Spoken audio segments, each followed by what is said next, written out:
Imagine this for a second. A hidden threat actor isn't trying to break in from the outside. Right. They're already inside, sitting at a virtual desk, logging into your systems like any other remote worker. But they're using your company's network, your resources, for, well, clandestine purposes directed by a hostile government. Yeah, that's a pretty chilling scenario. And it's not hypothetical. It's actually a very real, multi-layered threat we're digging into today. Okay. It blends sophisticated nation-state cyber ops with just, seemingly normal remote work.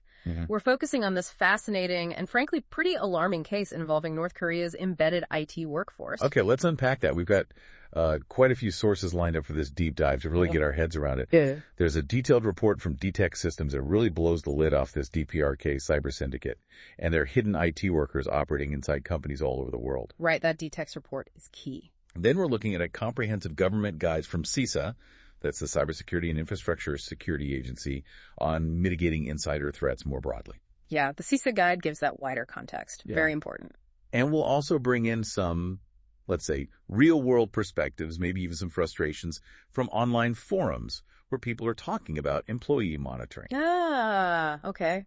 So the human reaction side of things, too. Exactly. So our mission today is really to connect these dots. Yeah. We're going from this specific, almost spy novel kind of nation-state threat to the much broader, more pervasive challenge of insider risk that, let's face it, organizations of all sizes deal with every day. Right. We want to understand how these operatives work, the kind of surprising ways they might use company infrastructure, how you might even spot them, and the real complexities companies face trying to defend against this.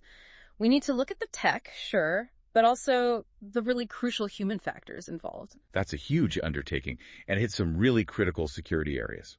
Before we dive deeper, though, we should take a quick moment to thank our sponsor, www.cisomarketplace.com. Absolutely. Thanks to them for supporting this kind of deep dive into really important security topics. Okay, so let's jump right into that DTEDx report. What's the core finding that's got everyone talking? So the main takeaway, and it's pretty eye-opening, is that North Korea is actively embedding skilled IT workers inside companies across the globe. Embedding them, like as regular employees? Pretty much. And we're not just talking small outfits. They've apparently managed to get inside Fortune 500 companies, and they have a noted presence in the cryptocurrency sector, too. And why? What's the main driver, according to the report? Is it just buying? Well, that's the interesting part. While I'm sure some intelligence gathering happens, the primary objective seems to be money. Cold, hard cash. Oh, the regime. Exactly. They're directly funding North Korea's national security apparatus, their military goals, through financially motivated cybercrime, and just generating illicit revenue. It's less about stealing secrets for the sake of secrets, right, and more like economic warfare that's bankrolling their military ambition. That's unconventional for a state actor, isn't it? Hugely unconventional, yeah. One intelligence professional quoted in a report actually suggests thinking about the DPRK cyber program less like a typical government agency and more like a single-family mafia organization. A mafia organization, really? Yeah, that analogy apparently helps clarify the unusual structure, the tight-knit groups, the fact that many of these individuals seem to be interconnected. Huh. That is a different way to frame it. And how do they even build this workforce? Where do these people come from? The report details a pretty systematic talent pipeline. They select promising kids from prestigious schools, often at a really young age. Young kids. Yeah. And these kids and their families get significant perks, relocation to Pyongyang, extra food rations, things that are major incentives in North Korea. Can imagine. The best ones get funneled into elite universities. Kim Il-sung University, Kim Chaek University of Technology, Miram College specifically to study computer science and hacking. Wow. And then after graduation, many are commissioned straight into the Korean People's Army, the KPA. So it's a structured, state-run system from start to finish. Absolutely. It creates this controlled network. The report mentions these overarching units, the RGB, MSS, MID, KWP, directing things. These are their intelligence services, state security, the party structure. Okay. But what's also really interesting is that many of these individuals are apparently interrelated, like sometimes actual family members. They went to the same schools, probably share knowledge informally across different teams, even if it's not officially sanctioned. Like a hidden network within the network. Yeah, kind of. They even saw managers from APT-45, that's a known offensive hacking group, having oversight of some of these IT teams. So the lines are definitely blurred. And the report mentioned a specific research center. Right, Research Center 227 under the RGB. This place seems to be a hub for developing offensive hacking techniques, things like neutralizing Western systems, using AI for theft, building automated analysis tools. They actively recruit top experts. And this ties into their whole juche or self-reliance idea. Exactly. Building these advanced capabilities internally fits right into that philosophy. Okay, but how does this actually play out inside the companies they infiltrate? You mentioned they're embedded IT workers. Right, and here's where it gets really sneaky and directly impacts the host companies. Beyond doing their assigned day job, these workers engage in what the report calls side gigs. Side gigs, like moonlighting. Kind of, but they use the corporate infrastructure. They have access to the company network, its trusted IP address, its systems, as what the report calls bastion hosts. Bastion hosts. What exactly does that mean here? It means they're using the legitimate access they have as an employee as a jumping-off point for other activities, often illicit ones. Okay, not just browsing Facebook then. What kind of activities? Oh, much more than that. They're creating fake profiles on freelance platforms, like Upwork, Fiverr, to get more remote jobs under fake names. So they're double dipping or triple dipping. Exactly. Leveraging the access from company A to secure and carry out work for company B, C, D, all generating revenue that ultimately flows back to the regime. That's audacious. How do they even get these extra jobs being based where they are? Well, that's where facilitators come in. The report talks about this network of people helping them. Facilitators. Who are they? It could be English-speaking freelancers, maybe non-DPRK reps, even, according to some reports, potentially U.S. citizens or front companies. U.S. citizens? Yeah. These facilitators help find the jobs. They might do the initial interviews for the operatives, and they provide the remote access infrastructure needed. What kind of infrastructure? Things described as laptop farms. Picture physical setups where facilitators have multiple laptops connected to different networks. They use tools like KVM switches. Keyboard, video, mouse switches. Right. Lets them control several computers from one station. And they use virtual webcams to spoof the operative's identity and location during video calls for interviews or meetings. So they can pretend to be anywhere. Pretty much. The report even caught an instance where an operative used the laptop provided by Company A to log into the virtual desktop infrastructure, the VDI of Company B. Essentially using one company's gear to access another company's remote system, specifically to get around network restrictions on Company A's network. Whoa. Okay, that's layers upon layers of deception, using one victim's network to access another. It's sophisticated operational security for them. And they must have ways to coordinate all this and report back home. For sure. They observed them using standard messaging apps like WhatsApp, and these overseas IT teams have strict reporting requirements. What do they have to report? Projects, earnings, detailed records. It all gets sent up the managerial chain within their structure. And it's possible, maybe even likely, that this info feeds back into the DPRK's broader intelligence gathering or hacking operations, whether the individual IT worker realizes it or not. It all fuels the financial engine. Exactly. And this is critical. You hear about these massive crypto heists, billions stolen by groups like Trader, Apple Juice, Crypto Core. Yeah. That money does not stay with the hacking units or the IT workers. The report is clear. It goes straight back to Pyongyang. Straight into the regime's pocket. Precisely. And the laundering process is complex. Often involves front companies based in Hong Kong, routing transfers through U.S. banks. Really? U.S. banks? Apparently. The DIAC-X report has some incredible details from chat logs they captured. You see these mundane chats about pay rates like $40K a month, okay, or $2 right next to logs showing actual payment transfers. Like specific amounts. Yeah, one log detailed a $10,600 USD payment covering about 6 weeks of work across multiple smaller payments. They were even sharing screenshots of transactions to prove payment to their handlers and discussing how to bypass multi-factor authentication on email accounts they needed for these freelance jobs. So it gets down to that very practical operational level, bypassing MFA for a gig. Absolutely. It shows how integrated it all is, from the state-level strategy down to the individual operative trying to access an account. Okay, this DPRK case is dramatic, very high stakes. But let's zoom out. How does this connect to the broader challenge that basically every organization faces the insider threat? It connects directly. The CISO Insider Threat Guide gives us that framework. It defines an insider simply as anyone who has or had authorized access. Well, current employees, former employees, contractors, partners. Exactly. They become a threat when they misuse that access, intentionally or unintentionally. And CISA makes it clear this isn't just a problem for spy agencies or huge banks, right? Not at all. They stress that insider threats are a major risk for all organizations, any size, any sector. The financial impact is huge. CISA mentions estimates like $130 billion annually just from workplace violence, plus massive costs from things like IP theft, which can lead to job losses. And there's the reputational damage too, I imagine. Huge reputational damage. Plus, CISA points out organizations have a basic duty of care to protect their people and assets. But despite all this, many places still don't have formal insider threat programs. That's a big gap. So CISA breaks down the types of threats. Yeah, broadly into unintentional, negligence, accidents, clicking the wrong link. We've all been there. Right. And then intentional, which is malicious, that covers a spectrum. Workplace violence, terrorism, sabotage, theft, and crucially for our discussion, espionage and economic espionage. Which is exactly where these DPRK IT workers fit. Perfectly. They fall squarely into that intentional, malicious category, using their legitimate access, not just to maybe grab data, but to actively use the company's resources for illicit financial gain for a foreign power. Economic espionage. Precisely. CISA even has this stark case study about an energy company.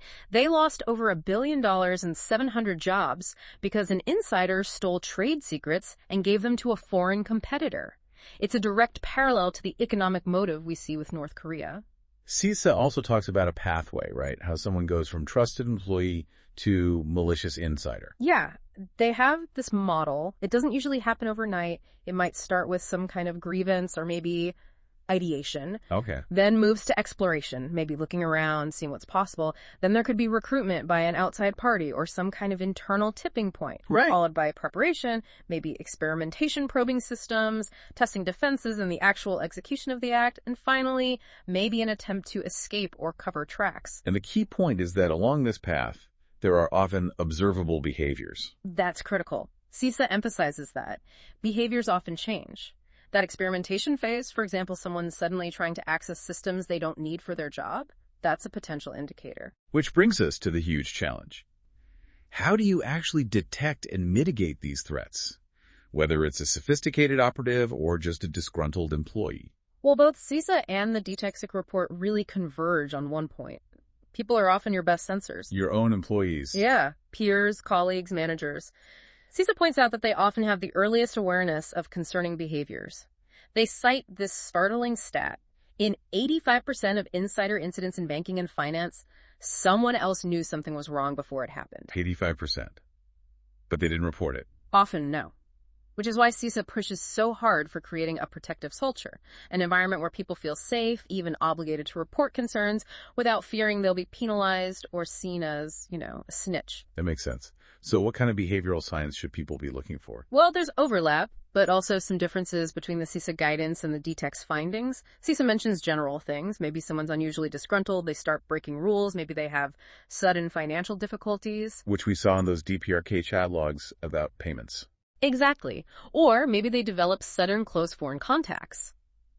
DTECX, focusing on the embedded workers, points to things like working really odd or late hours consistently, being disengaged in team chats or meetings. And crucially, that pattern of using corporate gear for extensive side gigs or other non-work stuff. That side gig thing. Yeah. It sounds worryingly similar to that whole overemployed trend where people deliberately juggle multiple remote jobs. It does, and the DTEX report makes that connection explicitly. Now, obviously, not everyone working multiple jobs is a North Korean agent. Right, important distinction. But the behavior pattern, managing multiple identities, weird hours, potentially using one company's resources for another job, it creates similar technical and behavioral flags that security teams need to be aware of. Okay, so behavioral signs are key. What about technical indicators? What can tools pick up? CISA lists the usual suspects. Unusual login times or locations, attempts to access data they shouldn't, maybe large amounts of data being downloaded or transferred out. Standard security monitoring stuff. Pretty much. DTEX adds specifics they saw with the DPRK workers.